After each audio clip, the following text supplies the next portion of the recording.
Welcome to the Marketing for Book Coaches show. This is the place where we explore the essential marketing techniques that will set your book coaching business apart. I'm Anne, your host, and a business coach helping bold book coaches build thriving businesses through personalized coaching. In today's episode, we're diving into one of the most impactful strategies you can adopt as a book coach: niching. My guest will share her journey of embracing her powerful niche and how it transformed her marketing. To dive deeper into this topic, we're joined by a queer romance book coach. She specifically focuses on working with authors who write queer romance and queer romantic suspense. She is also a public speaker who shares her knowledge in personal branding to help queer neurodivergent editors become more fearlessly authentic. Let's get ready for a thought-provoking discussion with Shannon Scott. Good morning, Shannon, or rather good evening, where you are. Good evening / good morning. Good morning. Thank you so much for joining us. I'm pretty sure it's going to be an amazing podcast episode with you on it. To kick off the episode, I would like to know, why did you choose queer romance as your focus? So I used to be a very, very, very, very big fan of military espionage, psychological thrillers. I spent a little over 10 years in military technical documentation, so that kind of influenced my reading patterns. And then I discovered queer romance, primarily through Tumblr and through the Hawaii Five-0 fandom. And from fan fiction, I went over to queer romance books. And that was it. Like, I can no longer really read military thrillers because most of my time is now spent on queer romance books. I mean, not only do I enjoy reading them, but also I work with queer romance authors, so I kind of need to understand, genre expectations, reader expectations, that kind of thing. And also, like you said, I'm queer. So I would like to help queer authors who write queer fiction, especially queer romance and queer romantic suspense, to authentically represent queer characters and queer relationships. I love the story about the fact that before you were an editor and a book coach in queer romance, you were the reader, because that's one of those things as well, right? Many book coaches will think, oh, let's go into a niche that seems financially more sustainable. But you have, like you say, you have to live your niche every single day. So I really love how you say, okay, actually, it really started with the reading, and then afterwards, I made a business out of it. What challenges did you face when you started working with queer romance? So when I first started my business, I was still working in military documentation. And that is an industry that is built on conformity. And once, long story short, I was laid off from a job after I had left military documentation. And there was a very, very there was a big disconnect between who this company wanted me to be and who I actually was. And so once I was laid off, I came out of the box, that self-imposed, conformity box. I stopped masking.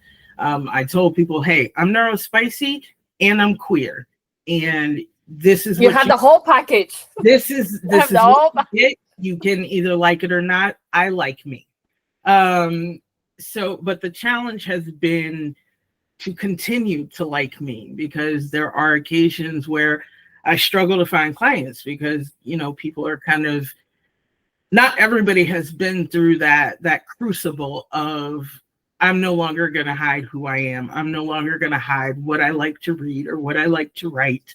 And so part of the reason that I'm a public speaker is that I can show people, hey, you can be fearlessly authentic, whether that's as an editor or an author.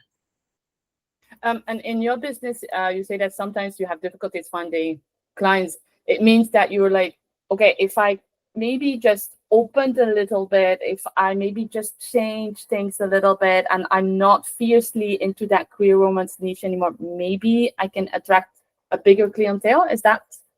Yes, and that is something that I struggle with daily.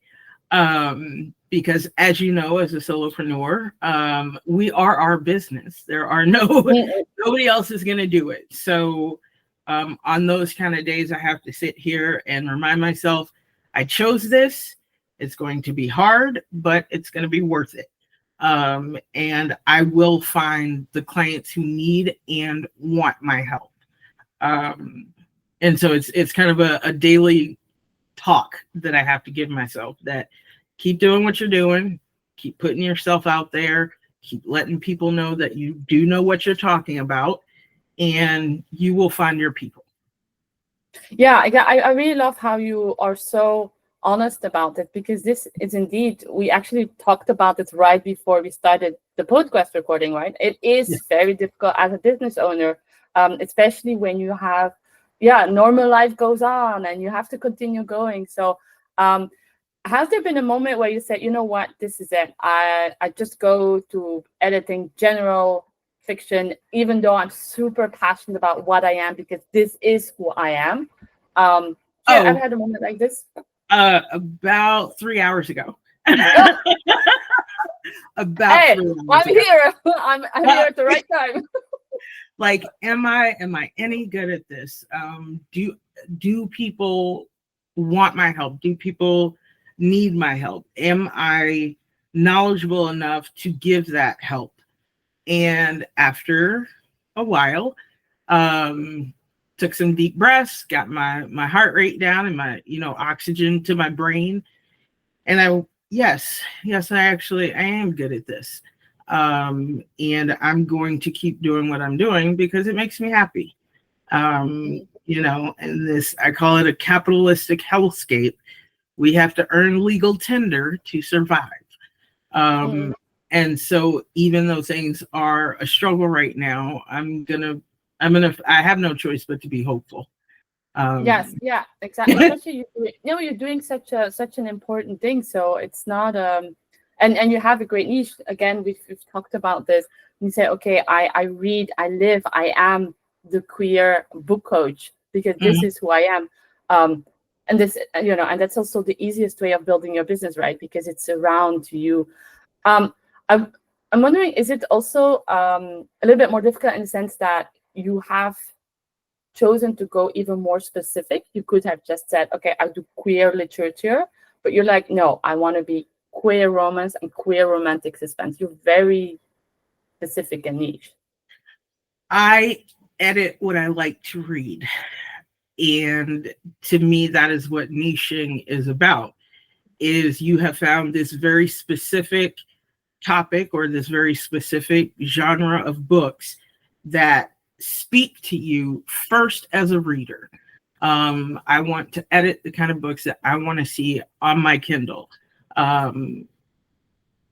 It is, like I said, it is challenging because even though queer literature, queer fiction has exploded and continues to rise in popularity, it's still it's mostly self-published, and it's mostly written by non-queer folks.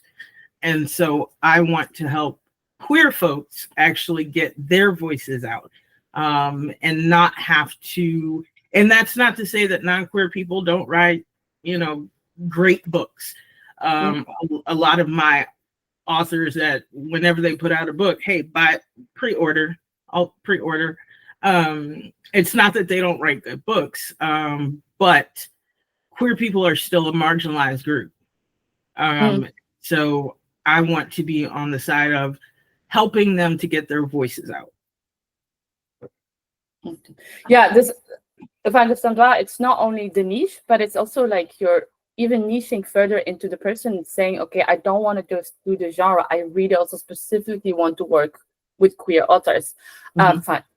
How, from a marketing perspective, how do you deal with that? Because when you tell me that, I'm like, yes, of course, Shannon, you have to be there. But of course, I'm not the business owner. So how do you attract that kind of very specific person who want to write those kind of books to your business?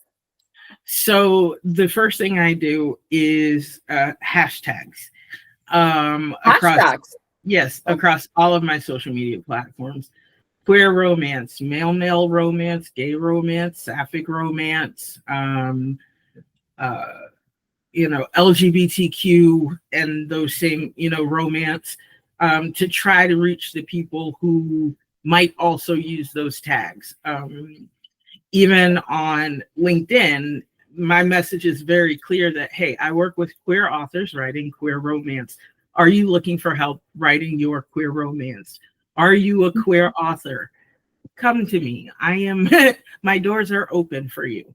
And also through my blog, almost every single topic is about fiction principles from a queer perspective and how to make those principles, how to use those principles to strengthen your queer romance. So you would say that every single thing you put out, it always comes back of saying, hey guys, or hey people. I use the hey guys all the time. I'm trying to drop it, but it's difficult. Saying, okay, this is me. This is who I work. So I love the idea of the hashtag, because yes, we use the hashtags. I'm also on LinkedIn, we use the hashtag. But actually for you, it goes further than just the hashtag. It's everything. It's really focused, everything you put out from a marketing perspective, right? For me, marketing, I conflate marketing with branding, because especially when you are an entrepreneur or solopreneur, sole proprietorship, you are the person in charge. You are your business. So your personal brand is your business brand. I am a queer person. That is my personal brand. My business is queer owned and works with queer authors who write queer is everything. If you go through my website, the color scheme, the phrasing that I use, everything shows that you are coming to a queer editor. This is maybe a bit above a controversial question, but imagine that.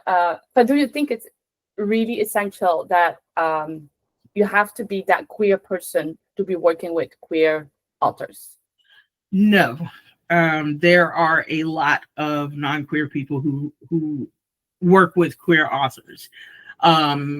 Actually, between yesterday and today, I spent like 2.5 hours looking specifically for small presses and indie book publishers who publish queer fiction, and especially queer romance, because yes, it's great to work with clients, but also I would like to work with book publishers who are putting those names out there, like putting those stories out there.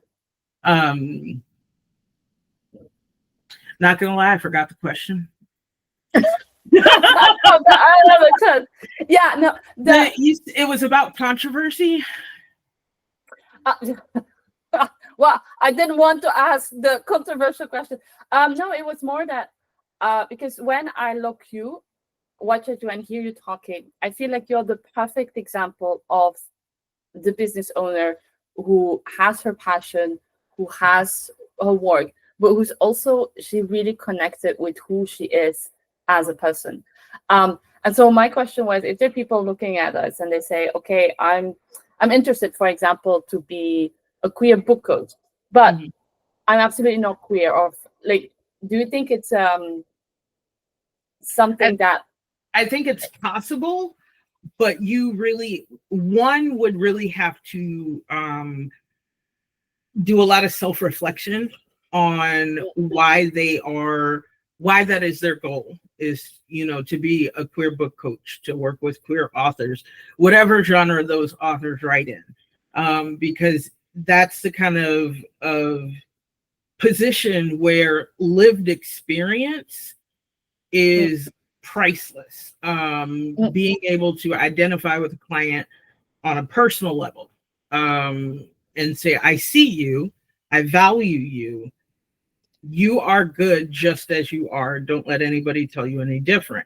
Being able to say that to a queer person who may not even be out, to people around them, to be able to give that reinforcement. I don't have a problem with non-queer people who want to edit at whatever level queer fiction, but it's just one of those things that you have to be aware of, that you don't unintentionally say something that might make that person feel less than. Yeah, that you avoid the kind of microaggressions. Yes. And then, I love how you say that, because that was a bit the thing I was aiming for. That one aspect of your marketing is also the lived experience, that you can say, okay, this is, because it's very personal, of course, to write a book. So I also like that you talked about publishers. So we've had Rhonda here on the podcast who specifically talked about publishers. I will put the link to the episode in the description. But so you too, you reach out to publishers and you try to set up that conversation to help you with your marketing. So I reached out to the publishers looking for work. But in my letter of introduction, which Rhonda helped me finesse today, I highlight my expertise in working with queer romance and queer romantic suspense. I highlight that I've worked with clients who write queer fiction, and what they had to say about my skill set, our relationship that we built. So it's more about saying, I see what your pain point is. I see the books that you publish.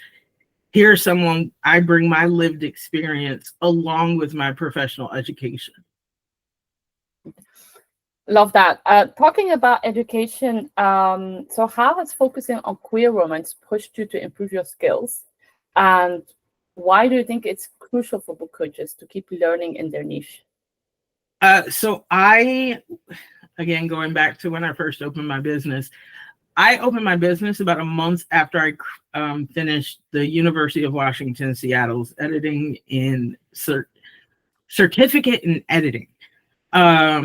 And about a year later was when I started to look at other classes, because that program was more focused on copy editing and proofreading, understanding things kind of on the sentence level. Whereas my goal in the very first class I took, they were talking about the levels of editing. And the first level that the class talked about was developmental editing.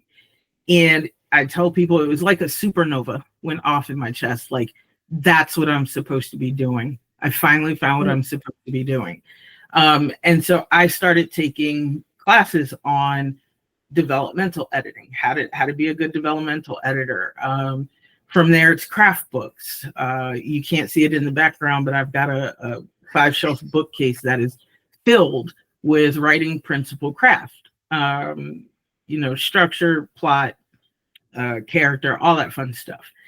And I'm also in Club at Freelancers program, certificate in developmental editing of fiction. So I'm obsessed with learning. I like studying. I'm actually making my way through a craft book now on creating character arcs. I'm also writing a book, writing my own novel. And every time I read a craft book, it's like, oh, I can make that change, or I can test that change in my manuscript. So I think it's that thirst for knowledge, which is how I came up with my business name, actually. It's that search for wisdom, that search for the ability to teach people, and to be a sage to authors. I love this, for what you said about the ability to teach your authors, because even if you have all the training in the world, you still need to learn how to teach your authors, right? Is there like something very specific that you say that really helped me in improving my ability to teach my authors? My first developmental edit, it was the first time I actually got to put into practice all that I had learned and how to apply it to that specific manuscript. In my defense, or not my defense, I may allegedly have gone a little overboard. But I allegedly may have, I confirm nor deny this. But seeing that, going back and revisiting that and comparing it to the developmental edits that I do now, I can see my growth as an editor. I can see my growth as specifically as a coach in how to spread a message or give a lesson to an author without sounding like it's coming from on high, without it sounding like I'm saying, oh, there's one right way and you are not doing it the one right way. Whereas now I can say, hey, there's no right way, but maybe there's a less wrong way, so that your message is clear in your story. The proverb, the way you say it, there's no right way, but there's a less wrong way. I'm going to keep that one. Really love that one. It really sounds like, and I feel like I need to defend myself on that. It sounds like I'm playing with semantics, and I don't think that I am. I think it takes a mindset shift of, no, there's no one right way, but there are accepted industry, practices and industry standards that until you know those well enough, maybe don't try to break the rules. Maybe don't try to experiment with those, because it becomes clear, as someone who has studied this craft, who has written for as long as I have, that the basics are missing. And if the basics are missing, we're not talking about a rewrite. We are talking about, we now need to go back to writing coaching to where you understand like the fundamentals, and then we can move into story coaching. But, and I was going to say, is that not what the reason why, as a writer, but especially if you're a queer writer writing queer romance, you should come to the book coach who knows what she's talking about, right? Yes. And again, it's that question you asked earlier of, can non-queer people be queer editors or edit queer fiction? Yes, you can, but you're always, no matter what, you're going to be missing that lived experience, and that lived experience adds like something intangible to an editor-author relationship. Yeah, and it's true in so many perspectives. Like even in my business, people sometimes they come in and say, "Oh, I've been coached with someone who has never really had her own business," or you're like, "Yeah, the lived experience will make it so much different than if you've never gone through that." Especially because as a queer author, it's not just about writing the book; it's also writing about a specific topic that is still marginalized today. So it's bigger than just writing the book. Yeah. So you talked about how you became better over time in your edit, in your work as an editor and a book coach. Have you seen the same in the way you did your marketing? Yes. Yes. In a presentation that I've done for ACES on branding, I always tell people my graphics when I first started were atrocious. They were very primitive. And I'm still not a graphic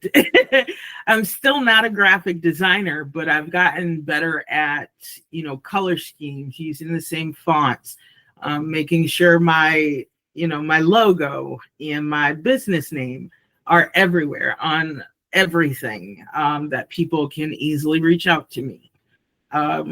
So it's the messaging has refined. The more I've learned about the editing side, I can now tell people more specifically, hey, this is what I do. This is something you should consider as an author. This is my experience with it as both an editor and an author. And so as I gain expertise, I gain the ability to share that expertise. Okay, so you would say that by focusing on that niche, it's become more easier for you to really improve your content, what you put out there. Yes. Okay. Yes. I again, especially with my color scheme, my color palette is all about clear colors. Purples, blues, pinks. I identify as bisexual and demisexual, and so those colors are like everywhere. And I'm not saying you would have to know what those colors are, or know what those colors mean, but you can clearly recognize where they came from, like their inspiration. Like within my color palette, you can see that my gender and my sexuality are built into my marketing. I love that example. I would not have thought about that. But this is just a great example, right? Because then it makes you so much easier, especially the color. We're all thinking about which colors to use. Mm-hmm. But because you're in that niche, because you want to attract those authors, even into the color goes the who you are actually. Mm-hmm. I really love this example. We're very visual people, and the way human brains work, we're constantly looking for patterns, and so there's as much an science as there is an art to marketing, and you kind of have to know both sides of it, or at least be willing to learn both sides of it. Yeah, I was gonna say, and I'm thinking again, like imagine you're a book coach who doesn't have your niche. The time you spent on that, and in your case, you probably said in the beginning, okay, this is the color that most of queer people use, so I can just go into that direction. I just really love that example. I'm getting super excited. My original logo, like my original business name, was Shannon Scott Editing Services. And because my initials are SSS, my logo was 3 S's with the tops connected, and they were blue, purple, and pink. Oh, even then, yeah. But we're talking about, because that's the whole thing about the podcast, right? Of like getting those tips out that make your life so much easier. And this is just one of those things that can be the perfect super active procrastination technique, because thinking about your colors, like which colors are we taking, and I really you feel how the passion comes out of it, but that you didn't have to think about your 350 other colors, because you're like, okay, this is the color that I live in, and this is the color that I want my marketing and my business to live in. So it's just like the gain of time that you have with that one. And even my logo, once I decided to change my name to Sage Editing, I wanted to represent all that encompassed. And so the raven is a symbol of wisdom. And then I have the quill to indicate writing, and then the books to indicate, hey, I work on books. Okay. Yeah. So yeah, there was a whole like, oh, let's see what I can do in Canva. Let's see what I'm trying to impart, like what message am I trying to send with this one symbol, with this one emblem, logo, whatever terminology you want to use. I love it. It started out as marketing, and we get into the personal branding and a little bit of your work. So I love your logo, by the way. So we're getting almost to the end of the podcast interview. What advice would you give to book coaches who are hesitant to niche down, specifically in the kind of genre that you are in? You talked about the fact that it's still marginalized. So there's a lots of niches out there as a book coach. But if you go into this one, I think once it has to be very personal. You have to be really convinced of your why. But are there other tips that you say, okay, if I would have the choice, I would do this again, but maybe I would do this or this differently? Um, it really goes back to, what are you passionate about reading? What stories, send your heart aflutter? What stories have you up until 3 o'clock in the morning because, oh, just one more chapter? The stories that speak to you like that, you generally can jump in and go, hey, I have an instinctual knowledge of what this story should look like based on that specific genre. Now, you may, at the beginning, you may not have the verbiage to be able to describe it, and that's where professional development comes in. But if it's a genre that you are just genuinely passionate about, give it a shot. I love that one. Can you also share with us a success story where niching in queer moments changed your business and helped your clients? So actually, I had a client who came to me with an alt history story. An old history story. Yes, Okay. Alternative history story of one person's experience going through World War I. And he came to me because he wanted to include making this character queer. And so as I'm going through my developmental edit, one of the things that I pointed out was, it's great that you want to have representation. But this shouldn't be something that's just an aside. It should be kind of a core part of this person. And that helped me honestly further niche down of making sure that representation is accurate, that it is part of the story, that it's integrated into the story. Because queer characters are whole people, the same as non-queer characters. And, in real life, queer people go through the same emotions and problems. Like, we're all just people trying to get home at the end of the day. And so that really helped reinforce why I work with queer authors who write queer fiction. I love that story again, because like you say, at the end of the day, we all want to go home, whether we are queer or not. So we shouldn't be like focusing that much on the differences of who is getting home. We all want to get home. So yes. Shannon, I really, really loved the conversation we had today. I thought it's a very inspiring and touching one. So thank you so much for coming on. Of course. Before we wrap up, can you share a little bit more about your brilliant blog, The Editor Author's Perspective? So I labeled it The Editor Author Perspective because I have been writing in one form or another since 6th grade, and I won't tell you how long ago that was. No. We do not ask that question here. We do not ask that question. How long ago that was. So I've been writing fiction I started out in fan fiction. I wrote one story that is, and I still have it, is 1,600 pages in Word. There is no conflict whatsoever. Like, no central conflict. It reads like a television show. And that one, so I've made all the mistakes. I've done the melodramatic. And so with my blog, I let people know I have that lived experience of what it means to write quote unquote bad fiction.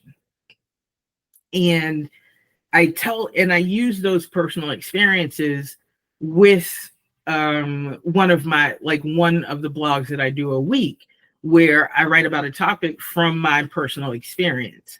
And then the other times I write about, more educational, on a specific topic related to writing for queer fiction.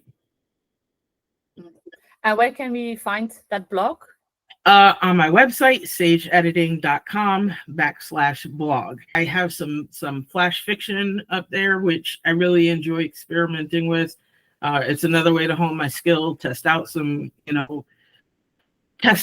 different aspects of writing. But yeah, there's a whole backlist. Go enjoy it. Yeah, I was going to say, I went there as well as a writer myself. And even if I'm not a queer author, it was really useful to read a couple of tips and say, oh, this one, good to know. Thank you. Thank you so much again, Shannon. So today, the episode showed us that niching isn't just about narrowing your focus. It's all about deepening your impact. And if you are the book coach who's still a bit hesitant about your niche, I think Shannon repeatedly told us the two main criteria before you start thinking about your niche. One, which are the stories you read? Two, what is your lived experience? And so that is your task of the day. Go think about those two very deep questions to figure out what can be your niche. Thanks for tuning in. If you love this discussion, don't forget to sign up for my newsletter made just for book coaches. I share business strategy, exclusive resources, and insights to help you grow your coaching business. You can find the sign up link in the description below. Remember, if you're feeling like you're casting a wide net, it might be time to be a fish in a smaller pond, because let's be real, we all know the best love stories happen in the most unexpected places. See you next time.